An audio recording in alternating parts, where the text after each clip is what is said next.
The camera pans across a bustling Lagos market, vibrant with the chatter of vendors and the scent of fried plantain.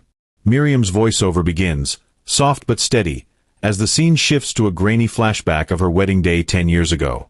She's radiant in a simple white gown, her dark skin glowing under the sun, her smile wide as she holds Raymond's hand. The venue is modest, a small church hall with plastic chairs, but the air is thick with love. Guests in colorful asoebi dance to a live juju band, and children chase each other with paper streamers. "I thought we'd conquer the world together," Miriam's voiceover says, tinged with nostalgia. "Raymond was my everything, my anchor, my dream. But even the sweetest beginnings can hide bitter seeds." The flashback zooms in on Raymond, dashing in his borrowed suit, whispering promises to Miriam as they cut their small, single-tier cake. "We'll build a life, Mimi. A big house, 3 kids, maybe a car. You'll never lack." His eyes sparkle with ambition, but there's a fleeting glance toward a group of flashy guests. Men in gold chains, women in imported lace. The camera lingers on his envy, a subtle hint of the materialism brewing beneath. Back in the present, Miriam stands in her cramped kitchen, stirring a pot of egusi stew. The walls are cracked, the sink leaks, and a single bulb flickers overhead. Amari, her 9-year-old daughter, sits at a wobbly table, scribbling homework, while 6-year-old Deo hums a tune, kicking her legs under the chair. The contrast is stark, the warmth of the past versus the strain of now. Miriam glances at a faded wedding photo on the wall, her smile faltering. 10 years, she mutters to herself. 10 years, and I'm still waiting for that big house. The camera catches a flicker of doubt in her eyes, but she shakes it off, calling out, "Amari, help me set the table. Your father will be home soon." Amari looks up, her gentle eyes cautious. "Is Daddy even coming tonight, Mummy?" "He didn't yesterday."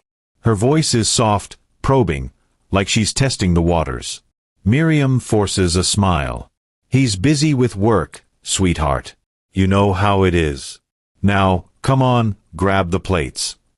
But her hands tremble slightly as she stirs the stew, and the camera zooms in on a calendar marked with unpaid bills, a silent scream of their financial strain. Outside, the sound of a car engine revs, and Deo perks up. "Daddy!" she squeals, rushing to the window. But the car speeds past, and her face falls. Miriam turns away, hiding her own disappointment. The chapter ends with her staring at the empty dining table, the stew cooling, and a single question hanging in the air. Where is Raymond? The next morning, Miriam is up at dawn, frying akara for the kids' breakfast. The kitchen is alive with the sizzle of oil and the aroma of beans, but there's a heaviness in her movements. The camera follows her as she packs Amari and Deo's lunchboxes, her fingers lingering on a small note she slips into Amari's bag. "You're my star. Shine today." At the breakfast table, Deo chatters about a school play, her bubbly energy filling the room. "Mummy, I'm gonna be a princess. Can you make me a crown?" she asks, her eyes wide with hope. Miriam chuckles, ruffling her hair. "A crown? For my little queen? I'll see what I can do with some foil and cardboard." Amari, quieter, picks at her akara. "Mummy, why doesn't Daddy eat with us anymore?" she asks suddenly, her voice cutting through the morning's warmth like a blade. Miriam freezes, her spatula hovering over the pan. He's just busy, Amari. You know, big men and their big plans." She tries to laugh, but it sounds hollow, and the camera catches the strain in her jaw. "Busy doing what?" Amari presses, her observant eyes narrowing.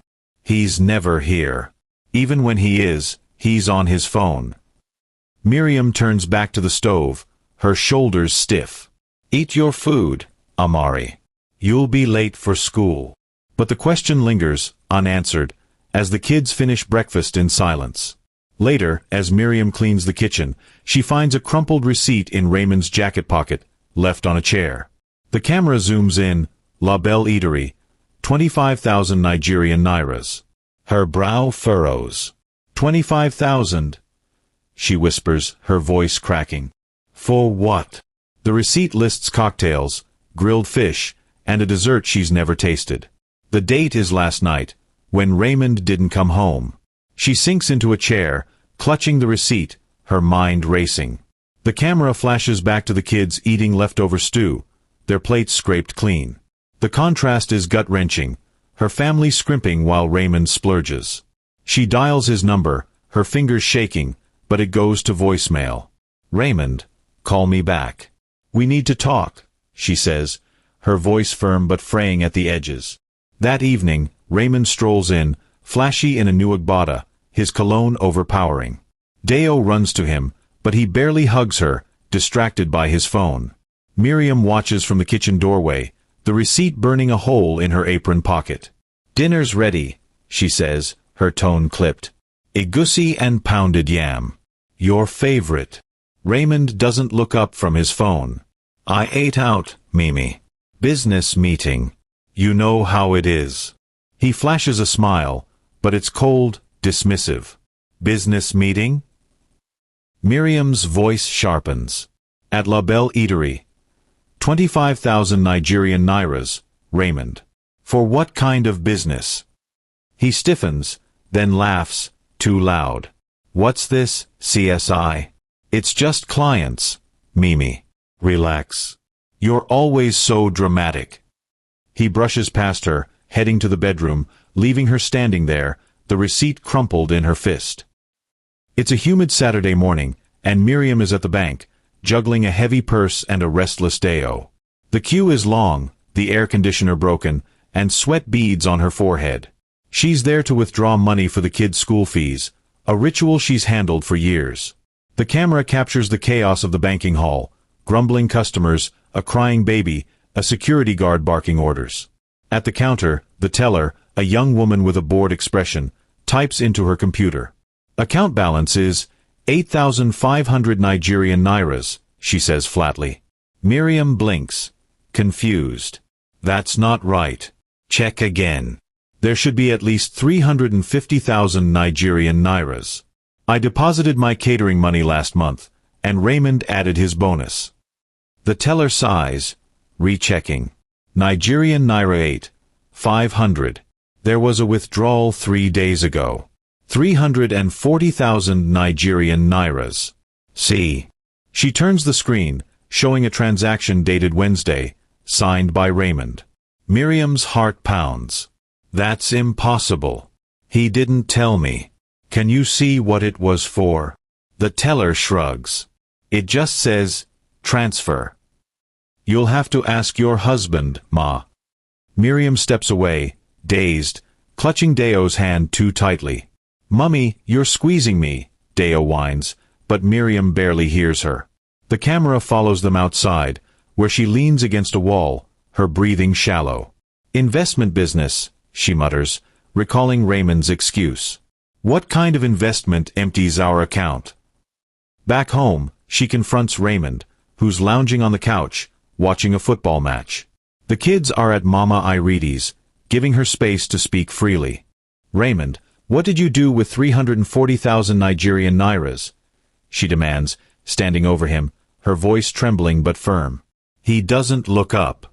"What are you talking about, Mimi? Don't start with your drama." "The bank, Raymond.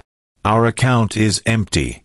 You took 340,000 Nigerian nairas without telling me. For what?" He sighs, sitting up, his eyes narrowing. "It's an investment, okay? A business deal. You wouldn't understand. It's going to pay off big, trust me." "Pay off how?" "The kids' school fees are due. We have bills, Raymond. You can't just—" "Lower your voice," he snaps, standing now, towering over her. "I'm the man of this house. I make the decisions. You think I don't know what I'm doing?" Miriam's eyes blaze. "You're not acting like a man. You're acting like a thief." The word hangs between them, heavy. Raymond's jaw tightens, but he doesn't deny it. Instead, he grabs his keys and storms out, slamming the door. Miriam sinks to the floor, her hands covering her face, the weight of betrayal crushing her. The chapter ends with the camera panning to a photo of them on their wedding day, now tilted on the wall, as if the foundation of their life is slipping. Monday morning is chaos. Miriam rushes to get the kids ready for school, her mind still reeling from the bank fiasco. She scraped together 5,000 Nigerian nairas from her catering savings, hoping it'll cover something until she figures out the fees. The camera follows her dropping Amari and Deo at their school gate, waving as they disappear into the crowd. By noon, she's at a client's house, delivering trays of puff-puff for a birthday party. Her phone rings. It's the school principal, Mrs. Adebayo, her voice stern but sympathetic. "Mrs. Miriam, you need to come to the school. Amari was sent home. The fees haven't been paid." Miriam's stomach drops. "But I gave Raymond the money last week. 150,000 Nigerian nairas. He said he paid it." There's a pause. "We have no record of payment. Please come now." At the school, Amari sits on a bench outside the office, her school bag at her feet, her face downcast. Miriam rushes to her, kneeling. "Sweetie, what happened?" Amari's voice is small. "They said we didn't pay. Everyone was looking at me, Mummy. I was so embarrassed." Miriam pulls her into a hug, her own eyes stinging. "It's not your fault, okay? I'll fix this." But inside, rage simmers. She gave Raymond the money, cash from her catering hustle. Where did it go? In the principal's office, Mrs. Adebayo is firm. "Mrs. Miriam, this is the second term. We've sent reminders. If the fees aren't paid by Friday, Amari and Deo can't continue." Miriam nods, her throat tight. "I'll sort it out. I promise." But as she leaves, clutching Amari's hand, she feels the walls closing in. The camera captures her walking home, Amari silent beside her, the weight of their reality etched into their steps. That evening, Miriam waits for Raymond. He doesn't show. She calls, texts, nothing. The kids are asleep when she finds his briefcase under the bed, stuffed with papers. Among them, a flyer catches her eye. Cassie's Glam Salon, grand opening soon. Her heart skips. The name, Cassie, feels like a shard of glass. The chapter ends with her staring at the flyer, her hands shaking, a storm brewing in her chest.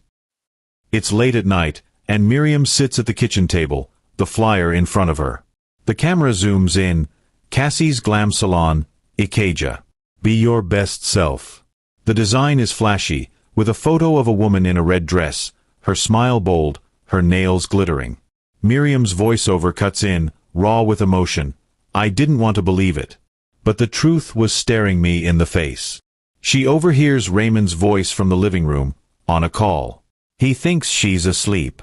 The camera creeps closer as he speaks, his tone excited. "Cassie, babe, it's all set. The equipment's coming next week. Your salon's gonna be the talk of Lagos. Trust me, I've got you." Miriam's breath catches. She steps into the doorway, silent, listening. Raymond continues, oblivious. "Yeah, I moved some money around. Don't worry about it. You just focus on looking good for the opening." He laughs, a sound that cuts Miriam like a knife. She retreats to the kitchen, her mind racing. The 340,000 Nigerian nairas. The school fees. The restaurant receipts. It's all clicking into place. The camera captures her pacing, her hands clenched, tears threatening but held back by sheer will. The next day, she visits Mama Ireti, the elderly neighbor who's always been her confidant. They sit on Mama's veranda, sipping zobo, the air heavy with unspoken words. Mama Ireti's eyes, sharp despite her age, study Miriam. "You look like you're carrying the world, child," Mama says, her voice gentle but probing. "What's eating you?" Miriam hesitates, then spills it, the money, the receipts, the flyer, Raymond's call. Her voice cracks as she says, "I think he's with someone else. This Cassie. He's giving her everything, Mama. Our everything." Mama Ireti leans back, her face unreadable. "I didn't want to say it, but I've seen him. With a woman in a red dress, coming out of that new salon in Ikeja. More than once." Miriam's heart sinks, but she nods, the confirmation both a wound and a spark. "What do I do, Mama?" I've got 2 kids, no money, and a husband who's gone. Mama Ireti takes her hand, her grip firm. You're stronger than you know, Miriam. Don't let his weakness break you. Watch. Wait. The truth always comes out. The chapter ends with Miriam walking home, the flyer crumpled in her pocket, her jaw set with a new resolve. The camera pans to the Lagos skyline, vibrant but unforgiving, as her voiceover says, "He thought he could bury me. But I was just getting started." The Lagos sun dips low, painting the sky in hues of orange and gold as Miriam trudges toward Mama Ireti's bungalow. Her sandals slap against the dusty pavement, each step heavier than the last. The air buzzes with the hum of okadas and distant street hawkers, but her mind is elsewhere, tangled in worry about Raymond, their dwindling savings, and the whispers she's been ignoring. Mama Ireti's home looms ahead, a modest sanctuary with blooming hibiscus framing the porch. Miriam knocks, her knuckles trembling. The door swings open, and Mama Ireti stands there, her silver hair tucked beneath a vibrant gelly, her eyes piercing yet kind. "Miriam, my child, come inside," she says, her voice a soothing balm. The living room smells of incense and faint spices, a clay jug of zobo sweating on a wooden table. They settle onto a faded sofa, and Mama Ireti pours the crimson drink, her movements deliberate. Miriam clutches her cup, staring into the liquid as if it holds answers. "Mama, I'm lost," she confesses, her voice cracking. "Raymond, he's not himself. He comes home late, smelling of cologne I didn't buy. And the money, it's vanishing. I don't know what to do." Mama Ireti sips her zobo, her gaze unwavering. "A man doesn't change overnight, Miriam. I've seen things I didn't want to tell you until you were ready to hear them." Miriam's heart stutters. "What things?" The older woman leans forward, her voice dropping to a conspiratorial whisper. "Raymond. I've spotted him in Acadia, more than once, with a woman in a red dress. Always red, like she's marking her territory. They linger at that new place, Cassie's Glam Salon. Laughing, touching. It's not right." The name slams into Miriam like a rogue wave. "Cassie," she breathes, her mind flashing to a crumpled flyer she'd found in Raymond's pocket weeks ago. "Cassie's Glam Salon, grand opening soon." "That's her." Mama Ireti nods gravely. "I didn't want to meddle, but you deserve to know. A man who sneaks around leaves shadows, Miriam. Shadows you can't unsee." Miriam's hands tighten around her cup, the cool clay grounding her as her world tilts. "He said it was work. Meetings. Overtime. I believed him." "Men lie when they think the truth will cost them," Mama Ireti says, resting a weathered hand on Miriam's. "But you're no fool. You feel it, don't you? That ache in your chest, it's telling you something." Tears prick Miriam's eyes, but she blinks them back. "What if it's true, Mama? What if he's with her?"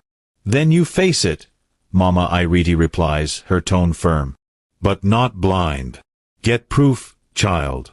Your heart may scream, but your hands need something to hold." Miriam nods, a spark of resolve igniting within her. As she steps outside, the camera captures her silhouette against the fading light, her shoulders squared, her face a mask of determination.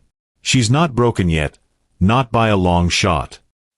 Morning dawns with a humid haze, the kind that clings to your skin and muddies your thoughts. Miriam rises early, slipping into a simple Ankara dress, her movements quiet so as not to wake the kids. Raymond left at dawn, mumbling about a meeting, a flimsy excuse she no longer buys. She grabs her phone, its cracked screen a mirror to her fractured life, and heads out. The bus to Acadia is crowded, the air thick with sweat and chatter, but Miriam barely notices. Her mind replays Mama Ireti's words, each one a stone in her gut. She disembarks near the car showroom Raymond mentioned once, a glitzy place with gleaming vehicles and suited salesmen. His SUV sits in the lot, mocking her with its familiarity. Miriam ducks behind a roadside suya stall, the scent of grilled meat mingling with her nerves. She grips her phone, camera app open, and waits. Minutes stretch into an eternity until the showroom doors swing wide, and there he is, Raymond, all smiles and swagger, his arms slung around a woman in a red dress. Cassie. She's striking, with cascading braids and a laugh that carries across the street. Raymond gazes at her like she's a prize, his hand lingering on her waist. Miriam's breath hitches, but her hands are steady as she snaps photos. Click. Cassie pointing at a car, Raymond nodding eagerly. Click. Him pulling her close, whispering something that makes her giggle. Click. Their silhouettes framed against the showroom's glass, a perfect picture of betrayal. Each shot sears her soul, but she doesn't stop. Enjoying yourself, are you? She mutters under her breath, zooming in as Cassie tosses her hair, her nails catching the light. A vendor nearby glances at her, curious, but Miriam ignores him, her focus razor-sharp. When they climb into Raymond's SUV and peel away, Miriam lowers her phone, her chest heaving. Tears spill over, hot and unstoppable, but she wipes them away with a fierce swipe. "You've played your game, Raymond," she says to the empty air. "Now it's my turn." Back home, she uploads the photos, her fingers trembling as they fill the screen, undeniable proof of his deceit. The camera zooms in on her face, a storm of hurt and fury, before panning to the folder she names Truth. She saves it, her resolve hardening like steel. The afternoon sun beats down mercilessly, turning the house into a stifling oven.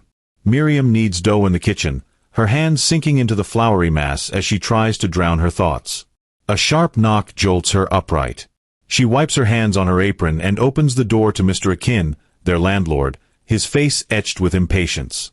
"Mrs. Miriam," he begins, skipping pleasantries, "we need to talk about the rent." Her stomach drops. "The rent?" Raymond said he paid it last month. Mr. Akin's lips tighten as he hands her an eviction notice.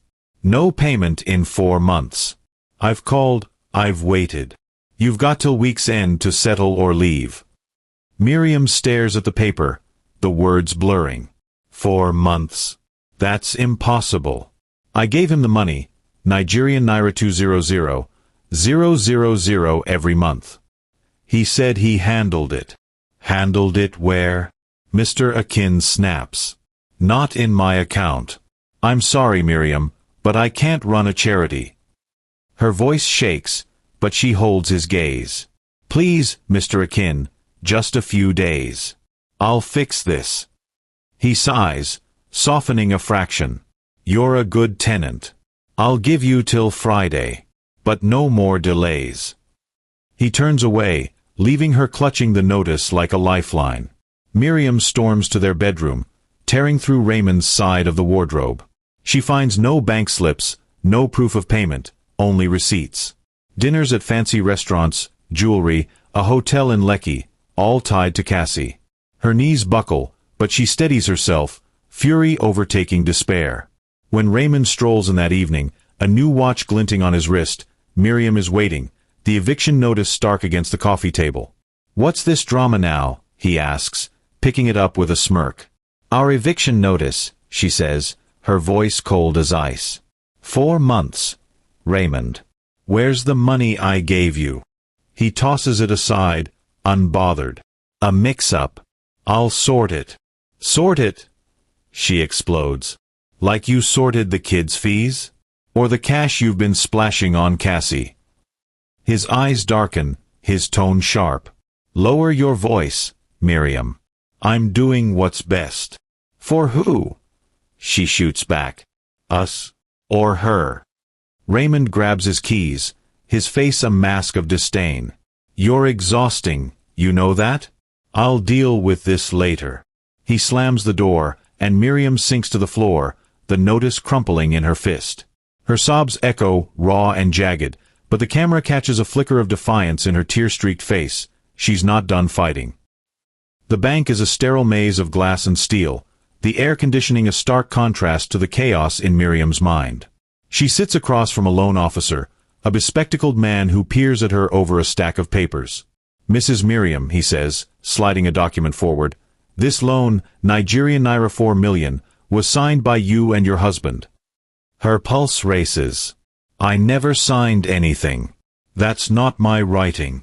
He adjusts his glasses, frowning. "It's your name. The account's joint.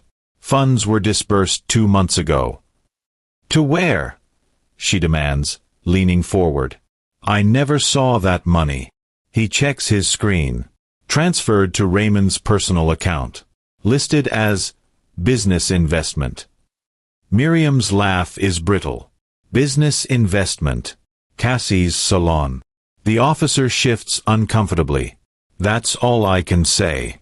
You'll need to discuss this with him. She leaves with the forged document burning a hole in her purse, her mind reeling.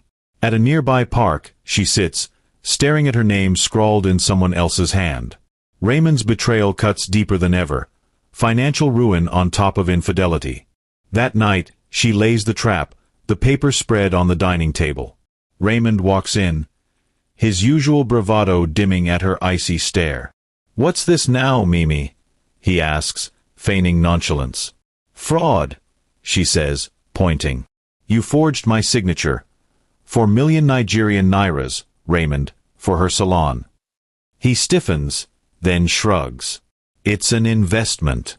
Cassie's got big plans. We'll make it back. We.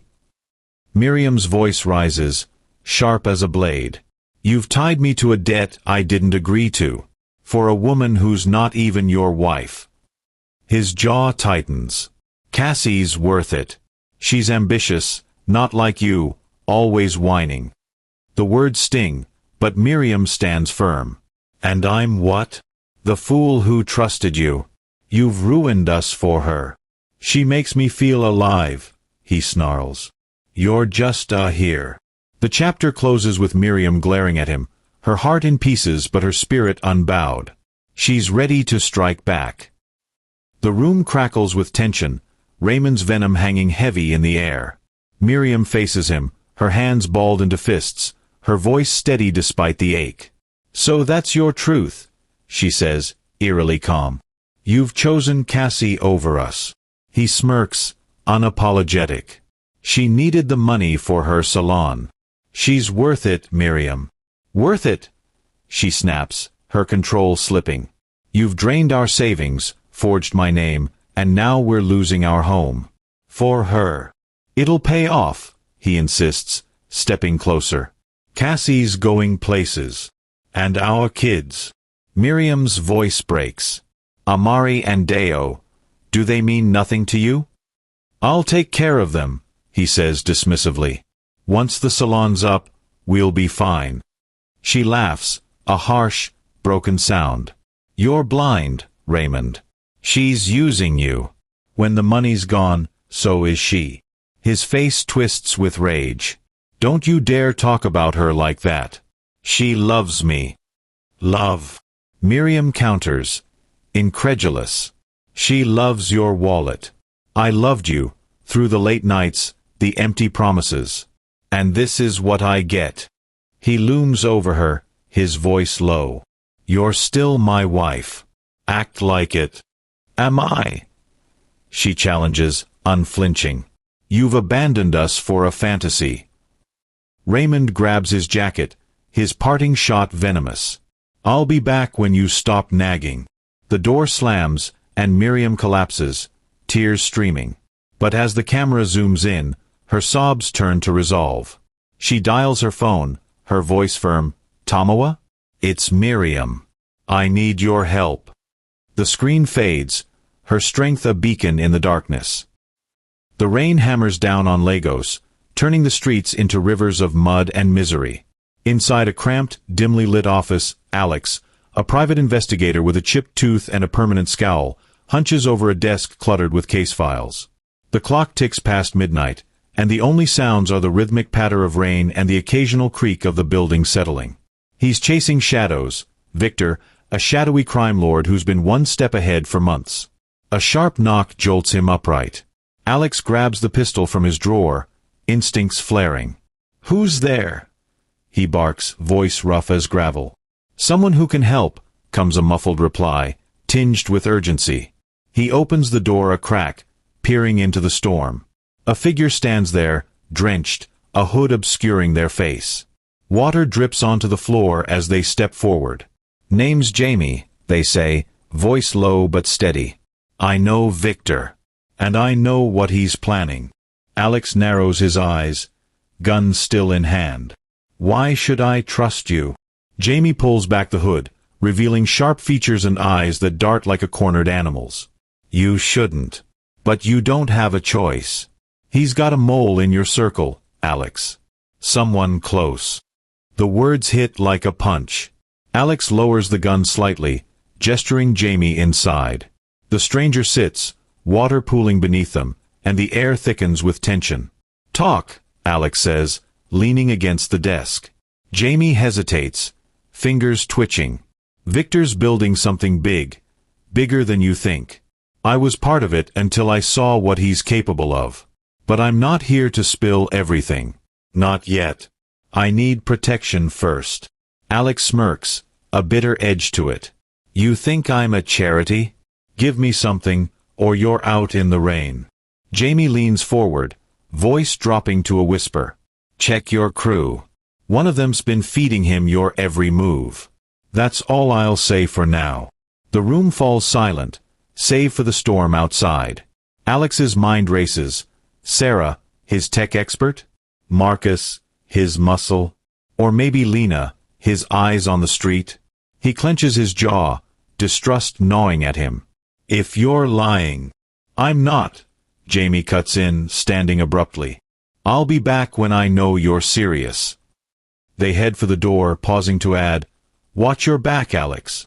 Victor's already 3 steps ahead."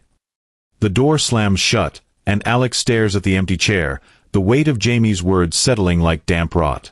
He grabs a bottle of whiskey from the shelf, takes a swig, and mutters, "A mole. Perfect." The camera pans to the rain-streaked window, his reflection a ghost in the glass, as suspicion festers. Morning breaks, gray and heavy, over a bustling cafe in Ikeja. Alex sits across from Sarah, his closest ally, her fingers tapping nervously on a chipped mug. She's been off lately, distant, jumpy, and Jamie's warning gnaws at him. The clatter of plates and murmur of voices fade as he studies her. "You're quiet today," he says, sipping his tea, eyes locked on hers. Sarah shrugs, avoiding his gaze. "Just tired. Been up late cracking those encrypted files you wanted." He nods, casual but calculated. "Right. Speaking of, someone dropped by last night. Said they knew Victor. Mentioned a mole." Her hand freezes mid-tap, a flicker of something crossing her face. "A mole," she echoes, voice too high. "That's wild." "Is it?" Alex leans forward, voice low. "You've been weird, Sarah. Skittish. Something you want to tell me." Her eyes snap to his, defensive. "What's that supposed to mean? You think I'm the rat." "I didn't say that. But you're acting like I did." She slams the mug down, tea sloshing over the rim. "I've been with you since day one, Alex. Risked my neck for you. And now you're, interrogating me over some stranger's word." Alex doesn't flinch, his stare unrelenting. "Victor's got someone. If it's not you, prove it." Sarah's lips tremble, anger giving way to something softer. "Guilt? I didn't want to tell you this way," she says, voice breaking. "Victor got to me weeks ago. Threatened my sister. Said he'd hurt her if I didn't feed him scraps. I gave him nothing big, Alex, I swear." The confession hangs between them, heavy as the humid air. Alex's fists clench under the table, torn between rage and pity. "Scraps? He knew about the warehouse drop. That was you." She nods, tears spilling. "I had no choice. My sister, she's all I've got left." He stands abruptly, chair scraping the floor. "You should have told me. We could have handled it." His voice is ice, but his eyes betray the hurt. "I trusted you, Sarah." "Alex, please." He walks out, leaving her sobbing into her hands. The camera lingers on her, then cuts to Alex storming through the crowded street, his world unraveling. A voiceover kicks in, "Trust's a fragile thing. Once it's cracked, can you ever fix it?" Night falls, and an abandoned warehouse looms on the city's edge, its rusted walls groaning in the wind. Alex stands inside, shadows stretching across the concrete as he waits for Victor. Sarah's betrayal fuels him, but Jamie's warning about the bigger plan keeps him sharp. He's here to end this, or at least get answers. Headlights pierce the darkness, and Victor strolls in, flanked by 2 hulking goons. He's all swagger, tailored suit pristine despite the grime, a smirk playing on his lips. "Alex, Alex," he drawls, voice smooth as oil. "You look like a man who's lost something." "Cut the crap," Alex snaps, stepping forward. "What's your game, Victor? And don't waste my time." Victor chuckles, circling him like a predator. "Game? It's a masterpiece. You've been chasing shadows while I've been building an empire. And your little crew? They've been helpful." Alex's blood runs cold. "Sarah, you turned her." "Turned?" Victor scoffs. "She was desperate. A push here, a threat there, easy. But don't feel special. You're just a pawn who thinks he's a king." The taunt ignites Alex. "What's the end game? Spill it, or I'll beat it out of you." Victor stops, eyes glinting. "The city's underworld, mine. Every deal, every corner. Your mole gave me the edge to wipe out the competition. Tonight's just the finale." Before Alex can respond, the goons lunge. Fists fly, and the fight's brutal. Alex ducks a punch, slams an elbow into one thug's jaw, then takes a hit to the ribs that sends him staggering.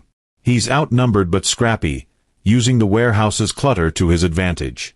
A pipe becomes a weapon, cracking against a knee, and one goon goes down.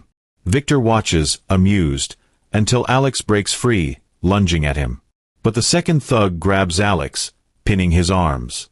Victor steps close, breath hot on Alex's face. "You're too late, hero. Enjoy the view from the bottom." He signals, and the goons retreat with him into the night. Alex collapses, panting, blood trickling from his lip. The camera zooms in on his face, bruised, defiant, as he growls, "This isn't over." Back at his office, Alex patches himself up, wincing as he tapes bruised ribs. The whiskey bottle's half empty now, a crutch against the pain, physical and otherwise. Sarah's betrayal stings, but Victor's words about a bigger plan haunt him. He's missing something. His phone buzzes, an unknown number. "Yeah," he grunts. "It's Jamie," the voice crackles. "Sorry about bailing. I've got proof now, hard evidence on Victor. Meet me at the park, midnight. Come alone." Alex hesitates, then agrees. This better be real. The park's eerie at night, trees skeletal under flickering streetlights. Alex arrives, senses on edge. It's too quiet, no crickets, no wind. He spots Jamie near a bench, hood up, a folder in hand. "You're late," Jamie says, voice tight. "Had a rough night," Alex replies, stepping closer. "Show me." Jamie holds out the folder, but as Alex reaches for it, a twig snaps. He spins, just in time to see shadows rushing him. 3 of Victor's men, armed with bats. Ambush. He fights back, fists swinging, but the odds are grim. A bat catches his shoulder, and he stumbles. Jamie backs away, eyes wide, then bolts. Realization hits Alex like a freight train. "You set me up." Jamie turns, face cold. "Sorry, Alex. Victor pays better." The men close in, and Alex's world narrows to survival. He grabs a stick, jabs it into one attacker's gut, then ducks a swing, adrenaline pumping. He breaks free, sprinting into the trees, their shouts fading behind him. Leaning against a trunk, bloodied and breathless, Alex laughs, a dark, bitter sound. "Jamie. Sarah. Everyone's a liar." His eyes harden, resolve forging anew. "Victor's going down. And I'm taking you all with him." The camera pulls back, Alex a lone figure in the dark, as the screen fades to black with a promise. This fight's just begun. The Lagos night presses down like a wet blanket, heavy with humidity and the stench of betrayal. Alex slumps against a grimy alley wall, his shoulder screaming from the bat's blow, his mind replaying the ambush at the park, Jamie's smirk as he turned coat, Sarah's tearful confession, and Victor's goons closing in. Blood crusts on his lip, and his leather jacket hangs in tatters, but it's the sting of disloyalty that cuts deepest. He's alone now, a man unmoored, until his phone buzzes in his pocket. It's Lena, his street-smart informant, her voice crackling through static. "Alex, where the hell are you? I've got something you need to see." He wipes his mouth, wincing. "Old mechanic shop, mainland. Hurry." And Lena, "Watch your back." The mechanic shop looms ahead, a skeleton of rusted cars and shattered windows under a flickering bulb. Lena's already there, pacing, her braids whipping with each sharp turn. She's all edges, sharp eyes, sharper tongue, and when she sees him, her frown deepens. "You look like death warmed over."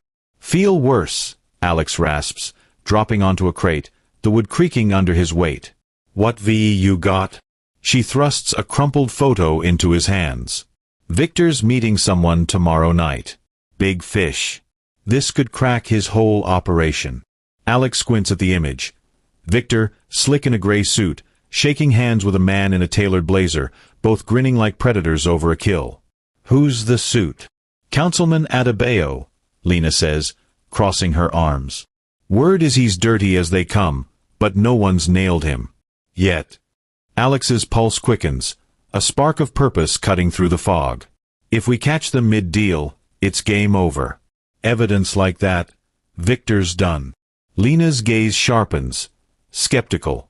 "You trust this plan? After Sarah and Jamie screwed you? Who's left to have your back?" The question lands like a punch, and Alex's jaw tightens. "You for now. But if you're playing me too, Lena."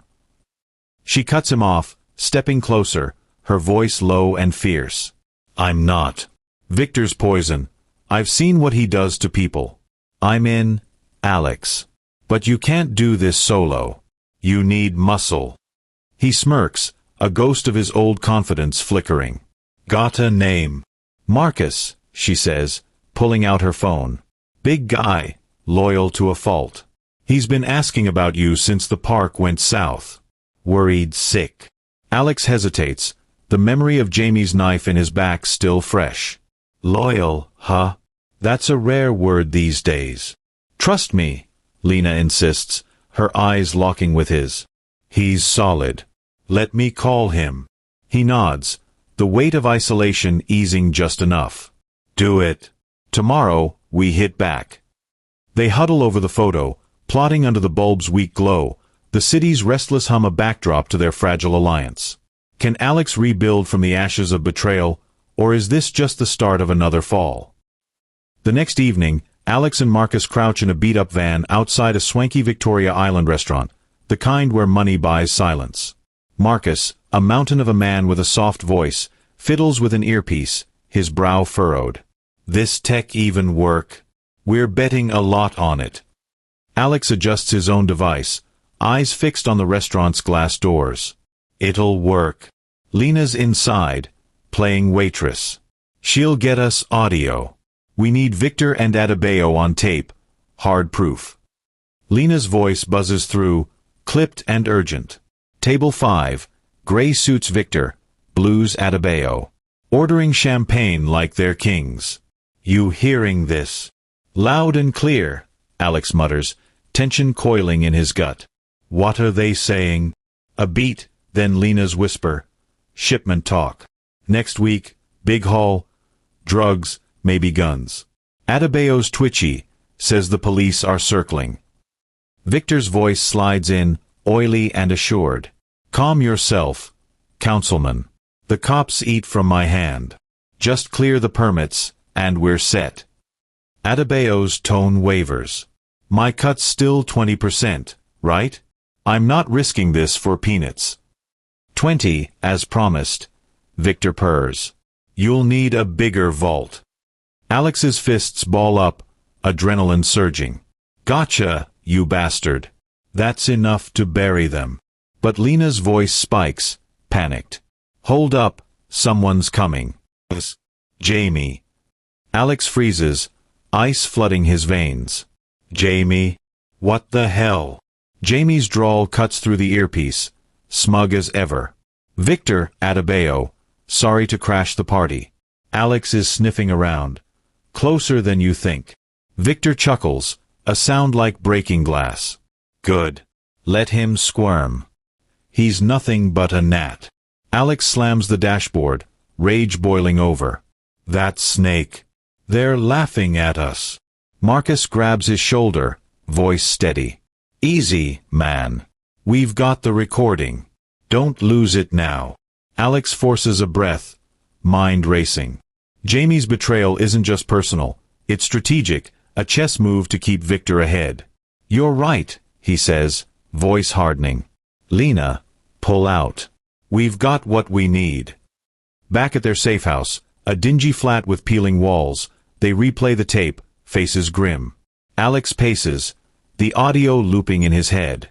This goes to the press, the feds, anyone who'll bite. Victor's finished. Lena leans against the wall, arms crossed. What about Jamie? They're still out there, probably guessing our next play. Alex's grin is cold, predatory. Then we give them a play to guess. Something they'll choke on. Morning light filters through the grimy blinds of a motel room on Lagos's outskirts, where Sarah hides, a shadow of the woman Alex once trusted. She's a mess, hair tangled, eyes swollen from crying. When he steps inside, the air thick with stale coffee and unspoken words. Alex, she breathes, voice breaking. You came. He stays by the door, arms crossed, his face a mask. Didn't want to. But I need answers. Why'd you do it, Sarah? Why sell us out? She crumples, tears spilling. Victor, he got to my sister. Said he'd gut her if I didn't play along. I was trapped, Alex. He steps closer, voice softening despite the anger simmering beneath. You could have told me. I'd have moved mountains to keep her safe. Her laugh is bitter, jagged. You think Victor bluffs? He's got spies everywhere. Cops, neighbors, even the damn street vendors. I couldn't chance it. Alex's resolve wavers, pity seeping in. Where's she now? Abuja, Sarah says, wiping her face. Sent her with every dime I had. But Victor's reach, it's endless. He nods, gears turning. I can help her. But you've got to help me first. Jamie's with Victor now. I need to know what they're planning. Her eyes widen, shock cutting through the haze. Jamie? But they swore. Yeah, swore loyalty to me too, Alex snaps, then softens. Look, anything you've got, notes, calls, I need it. She hesitates, then digs a burner phone from her bag, hands trembling. Victor's number's in there. Maybe you can trace him. Their fingers brush as he takes it, a fleeting echo of what they once had. Thanks, he says quietly. Stay hidden. I'll fix this. Alex, she calls as he reaches the door, voice small. I never wanted this. I'm so sorry. He pauses, back stiff. I believe you. But sorry's just a word now. The door shuts, a soft thud of finality. Outside, the camera catches Alex's face, hurt warring with determination, as he pockets the phone, the cost of his fight etching deeper lines into his soul. The basement safe house is a war room now, maps and blueprints strewn across a table under a buzzing fluorescent light. Alex, Marcus, and Lena huddle, tension crackling like static. We feed Jamie a lie, Alex says, tapping a warehouse on the map. Tell them we're hitting this at midnight. But we'll be at the docks, nabbing the shipment. Marcus scratches his chin, doubtful. What if Jamie smells the bait? They won't, Alex insists. They're too cocky. Victor thinks I'm broken. Lena nods, adjusting her earpiece. I'll sell it, make it sound like we're falling apart. She dials Jamie, her voice quivering with fake fear. Jamie, it's Lena.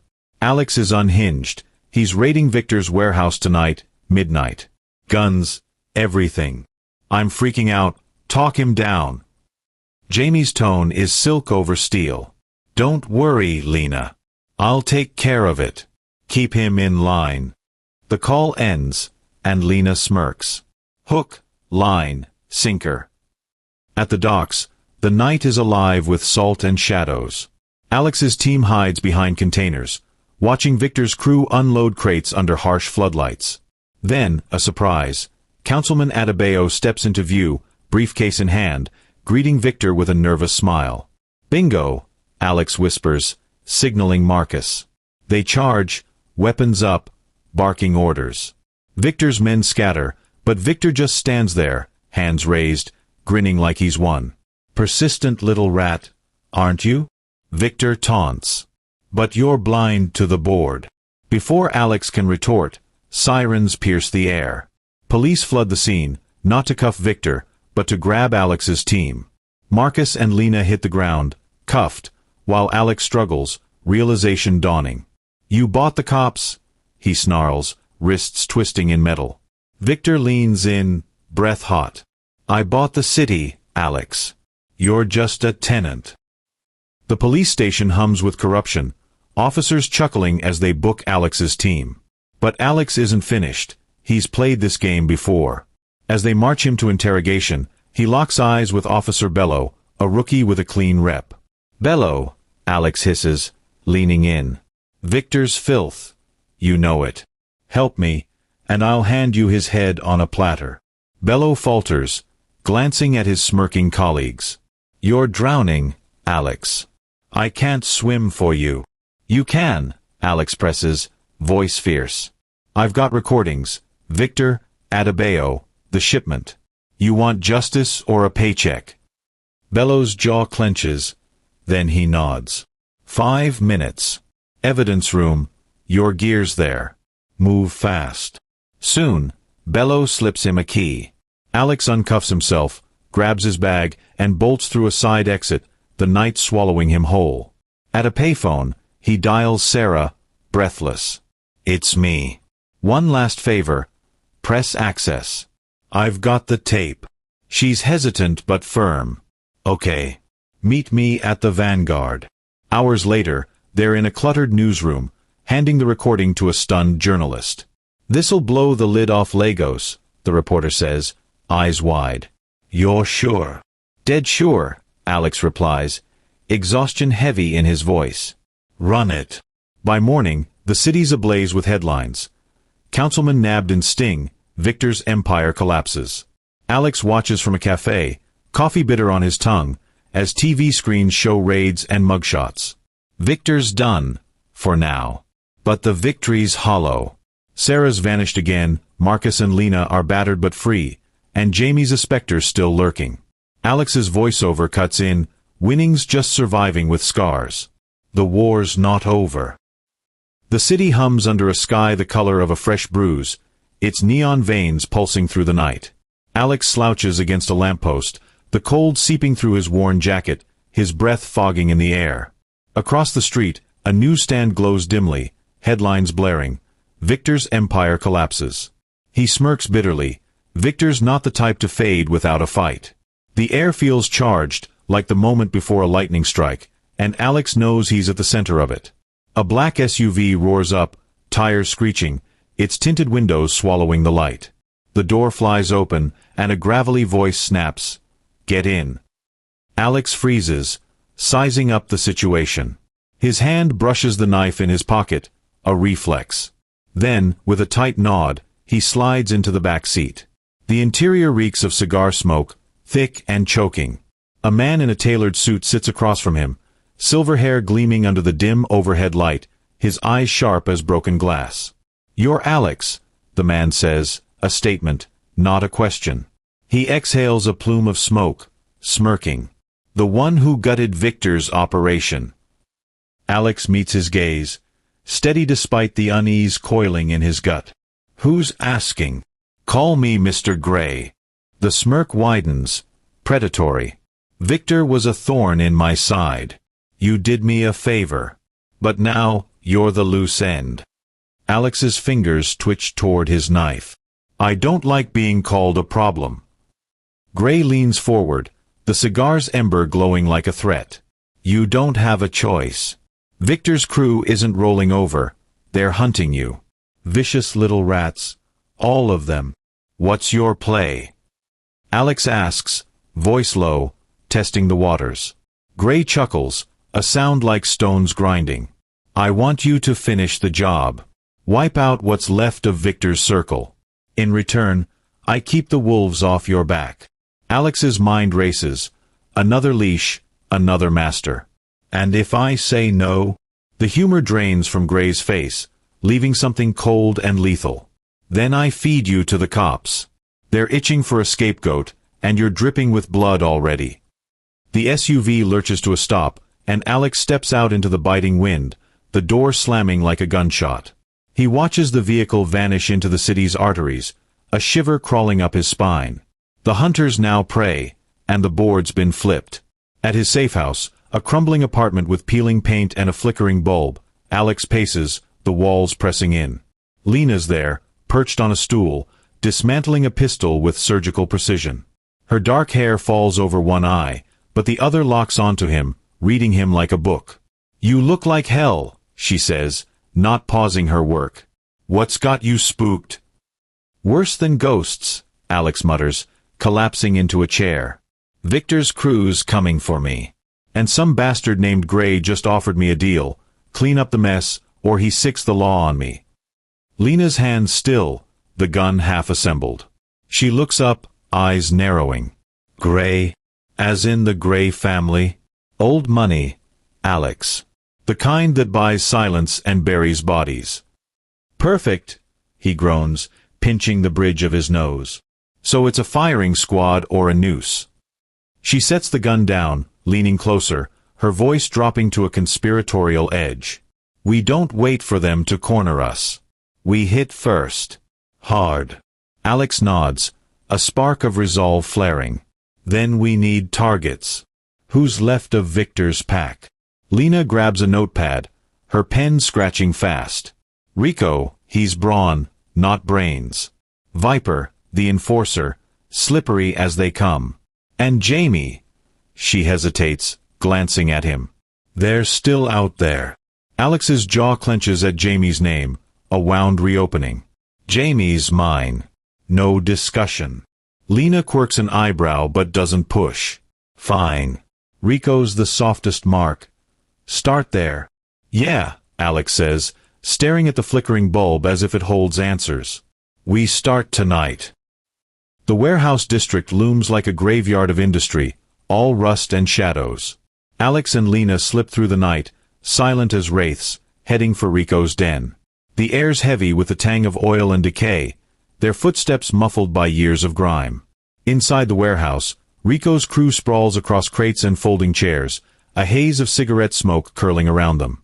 Laughter bounces off the metal walls, oblivious to the storm creeping closer. Alex signals Lena with a nod. They split, her circling left, him right, predators closing in. He edges nearer, catching their conversation mid-sentence. Boss says Alex is toast. A wiry thug snickers, cracking open a beer. 10 grand to the one who bags him. Make it quick, another grunts, scratching a scar on his cheek. He's a slippery bastard. Alex's grip tightens on his knife, rage simmering. He waits for Lena's signal, a quick flash from her flashlight, then explodes into motion. He's on the first thug in a heartbeat, blade sinking into flesh, silencing the scream before it starts. The room erupts, shouts and gunfire shattering the quiet. Lena's a blur, her shots ringing out with deadly accuracy, bodies dropping like flies. Rico, though, is smarter than he looks. He bolts for the rear exit, a lumbering shadow. Alex gives chase, boots pounding concrete, crashing through the door into a trash-strewn alley. Rico trips, sprawling amid garbage bags, and Alex pounces, pinning him against the brick wall. "Where's Viper?" he growls, knife kissing Rico's throat. "Man, I don't know." Rico wheezes, eyes wide with panic. Viper's ghosted, everyone scattered since Victor went down. Alex presses the blade, a bead of blood welling up. "Try again. I'm not in a patient mood." "Okay, shit." Rico sputters, hands flailing. "Docs, tomorrow night. Viper's calling a meet, rounding up the stragglers. That's all I got, I swear." Alex slams a fist into Rico's temple, dropping him cold. Lena jogs up, breathing hard. "He talking," says Vipers at the docks tomorrow, Alex replies, cleaning his knife on his sleeve. "Could be a trap. Could be our shot," Lena counters, holstering her gun. "We go in eyes open." They melt back into the shadows, but above, unnoticed, Jamie perches on a rooftop, phone pressed to their ear. "Alex bought it," they murmur, voice smooth as silk. "He's heading for the docks. You'll get your show." The camera catches Jamie's smirk, cold, triumphant, before panning to Alex and Lena, oblivious to the noose tightening. The docks stretch out like a skeleton against the black water, cranes clawing at a sliver of moon. Alex and Lena arrive, tension crackling between them, the salt air thick in their lungs. Shadows shift in the distance, Victor's remnants gathering like vultures, but the silence is wrong, heavy. "Too quiet," Alex whispers, scanning the gloom. "Viper should be here." Lena checks her watch, frowning. Rico said midnight. "We're ahead of schedule." A spotlight blazes to life, searing their vision. Alex throws up an arm, cursing, as figures materialize. Viper leading the pack, a dozen armed men fanning out. And there, beside him, Jamie, their grin sharp enough to cut. "Evening, Alex." Viper drawls, all teeth and venom. "You've been a hell of a nuisance." Alex's hand hovers near his gun, odds stacking against him. "A trap, huh? Should have seen it coming." Jamie saunters forward, hands in pockets, casual as death. "You're too easy, Alex. Always playing savior, never looking back." Lena's voice cuts like a blade. "You snake. We had your back." "Back's only good if it's profitable," Jamie retorts, shrugging. "Victor's offering more than sentiment." Viper claps slowly, mocking. "Touching reunion. But Gray's done with you, Alex. Time to tie up loose ends." Alex's stomach drops. "Gray?" The suit from the car. Viper's laugh is harsh, guttural. "Gray's my puppet master, kid. Victor was a tool. Same as you. He's been pulling strings from the start." The truth slams into Alex. Gray's deal, Victor's collapse, all a chess move in a bigger game. "So I was bait," he says, voice tight. "Bright one," Viper sneers. "Now lights out." Gunfire erupts, a storm of lead. Alex dives behind a crate, Lena beside him, bullets shredding their cover. He fires back, dropping 2 goons, but the tide's against them. Then, sirens pierce the chaos, closing in. Viper falters, head whipping around. "The hell!" Officer Bellow storms from the shadows, cops in tow, weapons drawn. "Drop it! Hands where I can see 'em." Viper's crew wavers, and Alex seizes the moment, lunging at Viper. They collide, fists and fury, rolling across the dock. Alex lands a brutal uppercut, and Viper slumps, out cold. Jamie bolts, but Lena's faster, gun leveled. "End of the line," she says, icy calm. Bellow strides over as the cops cuff the rest, nodding at Alex. "Gray's dirty. We've got him now, thanks to you." "How'd you know?" Alex pants, adrenaline fading. Bellow jerks a thumb at Sarah, stepping forward, her face drawn but fierce. "She called it in. Said you were walking into a slaughter." Alex meets her eyes, a tangle of pain and gratitude there. "You didn't have to." "I did," she says softly. "For once." The cops drag Viper and Jamie away, the night swallowing their curses. Alex stands by the water, the city's pulse steadying, a fragile victory carved from betrayal. The camera pulls back, leaving viewers breathless, satisfied, yet hungry for what's next.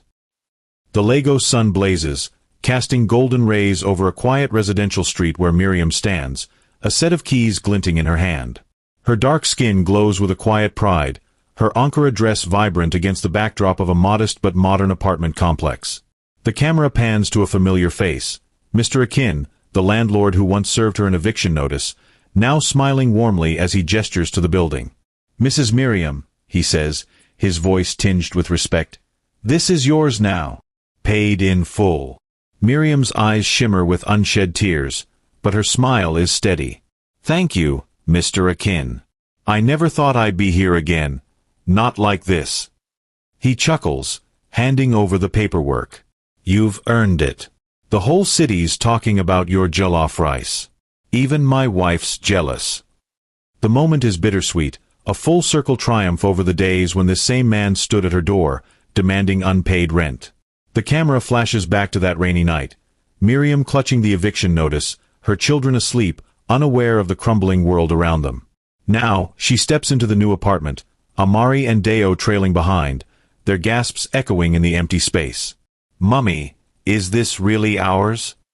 Amari asks, her gentle eyes wide as she spins in the living room, sunlight streaming through the windows. All ours, sweetheart, Miriam replies, ruffling her hair. No more worrying about landlords or bills. Deo, ever bubbly, tugs at her arm. Can I have a pink room? With stars on the ceiling. Miriam laughs, the sound light and free. We'll paint it pink, blue, anything you want. This is home. Later, as the kids explore, Miriam sits with Mama Ireti on the balcony, a tray of chin-chin between them. The elderly neighbor's face is a map of wrinkles and wisdom, her eyes gleaming with pride. You've done it, child, Mama Ireti says, popping a piece of chin-chin into her mouth. From ashes to this. Not many could. Miriam sips her zobo, gazing at the bustling street below. I almost didn't, Mama. There were days I wanted to give up, when Raymond took everything, when I thought I'd lose the kids. Mama Ireti leans forward, her voice firm. But you didn't. You built this with your own hands. That's power, Miriam. Power he'll never understand. The words settle deep, and Miriam nods, a quiet strength in her posture. He thought he could break me. But every time he pushed, I found something stronger inside. Mama Ireti pats her hand, her grip warm. That's your spirit, child. Unbreakable. Now, what's next? A restaurant? A catering empire? Miriam's smile turns mischievous. Maybe both. I'm just getting started. The camera lingers on their laughter, the city's rhythm pulsing around them, a testament to Miriam's resilience. But a shadow lingers, Raymond's trial looms, and closure is yet to come. The courtroom is a stark contrast to the warmth of Miriam's new home, a sterile space of polished wood and hushed whispers. Miriam sits in the front row, her hands clasped tightly, her face a mask of calm resolve. Amari and Deo are with Tamawa at home, spared the weight of this moment.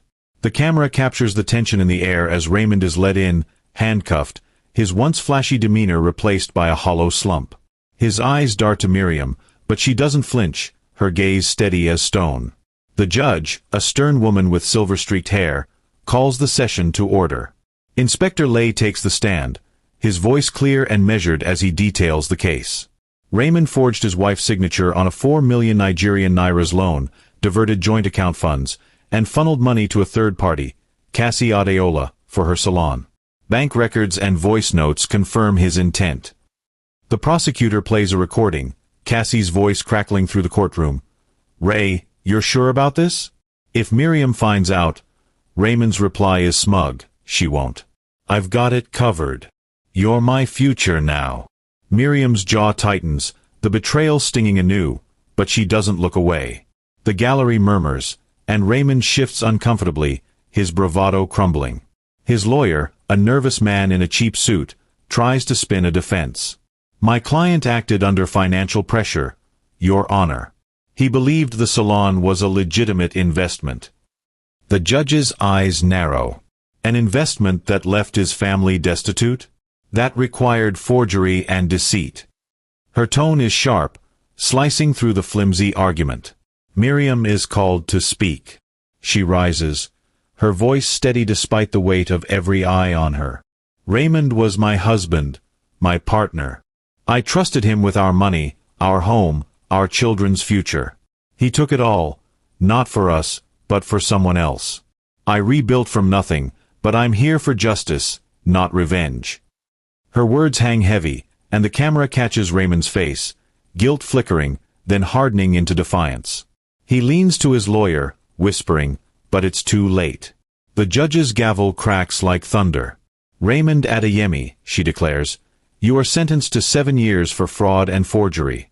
Your actions were calculated and cruel. Mrs. Miriam's strength in the face of your betrayal is a testament to her character. As Raymond is led away, he turns to Miriam, his voice low but audible. You think this is the end? I'll be back, Mimi. She meets his gaze, unflinching. And I'll be stronger when you are. The courtroom clears, and Inspector Lay approaches, his calm demeanor softening. You did well, Mrs. Miriam. Not many hold their ground like that. She exhales, a small smile breaking through. I had to. For my kids. For me. He nods, respect in his eyes. You've got a bright future. Don't let his shadow dim it. Outside, the sun feels warmer, the weight of years lifting from Miriam's shoulders. The camera follows her stride, purposeful and free, as she heads toward a new chapter. The stage is ablaze with lights, a sea of faces stretching before a glittering awards ceremony hosted by Foodie Naija, a rising food delivery startup. Miriam stands at the podium, a vision in a flowing emerald gown, her dark skin radiant under the spotlight. The audience buzzes, phones flashing as they capture the moment. A massive screen behind her plays a montage of her journey, cooking in her cramped kitchen, serving jollof at Tamawa's canteen, her viral Instagram moment at Cassie's event. The host, a charismatic woman named Kemi, beams as she hands Miriam the Entrepreneur of the Year award, a sleek glass trophy catching the light. Miriam Adeyemi, Kemi announces, you fed Lagos with your food and inspired us with your story. Tell us, what's the secret? Miriam grips the trophy, her voice clear and resonant. No secret, just heart. My husband emptied our account, took everything I thought we had. But I filled my future, with faith, with work, with love for my kids. Every pot of jollof, every tray of puff-puff, was a step forward. The crowd erupts, cheers shaking the hall. Kemi leans in, eyes sparkling. And now, what's next for the queen of catering? Miriam's smile is bold, unshakable. A restaurant, Miriam's Kitchen. A place where everyone's welcome, where food tells stories. We break ground next month. The applause is deafening, and the camera catches Amari and Deo in the front row, clapping wildly, their faces glowing with pride. Tamawa sits beside them, his grin wide, while Mama Ireti dabs her eyes with a handkerchief. Backstage, Kemi pulls Miriam aside, her voice warm but curious. You're a phenomenon, Miriam. But be honest, did you ever think about giving up? Miriam pauses, her gaze distant for a moment. Every day. There were nights I cried myself to sleep, wondering how I'd feed my kids.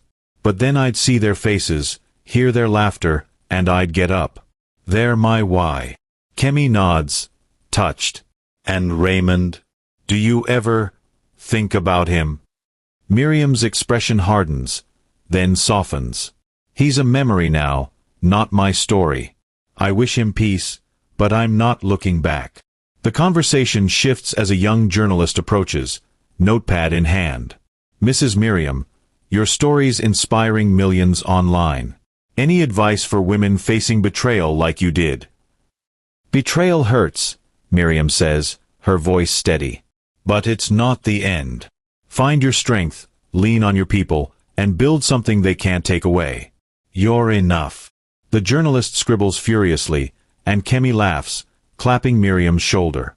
You're preaching now. Lagos isn't ready for you. As the event winds down, Miriam steps outside, the night air cool against her skin. She looks up at the stars, the trophy heavy in her hands, and whispers, "We made it.